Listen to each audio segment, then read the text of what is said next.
Now that we've set up our password and logged into the site editor, let's quickly tour the interface.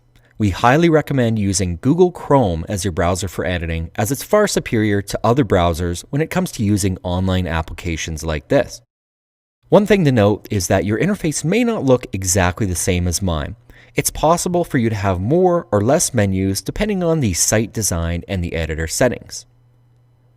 On the left side, we have a variety of menus that control specific elements of your site. These options control big site-wide changes such as the creation of new pages or blog settings. On my site here, my left menu presents store and blog options, but this menu may not exist at all depending on your site settings. Along the top, we have a couple of options that you'll need to know. First of all, we have a drop-down. This allows you to navigate between different pages on the site.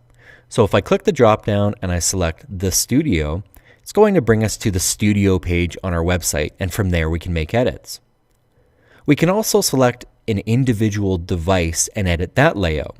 So I can go to the studio page on my mobile device, and then from there I can make edits to the mobile layout. On the top right, we have a couple of important options. We have an info button that has some settings and some stats links within. We also have two forward and back arrows. These are the undo and redo options. So if you've made a change to your site that you don't like, you can simply undo it by clicking these buttons. Next up, we have a preview button. If we click that, this allows us to preview our site on a variety of different devices.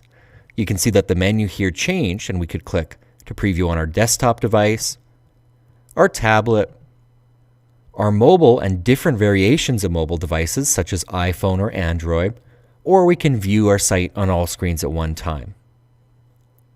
To exit the preview mode, we just need to click back to editor. Another button on the top bar is the republish button.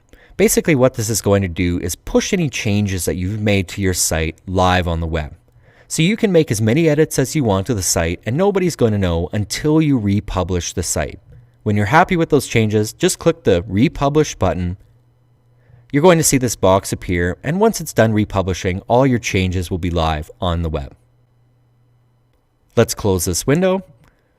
The last two options on the top right are this info or help icon. This is going to bring up a documentation library with some additional information for you if you need help with the editor. The last button we have is the home button. This will bring us back to our dashboard where we can see all of the sites we have editing access listed. I currently only have access to one site, so it's the only one listed here. Let's jump back into the editor. And that's a quick look at our interface. In our next video, let's talk about how to edit specific elements on the site like text and images.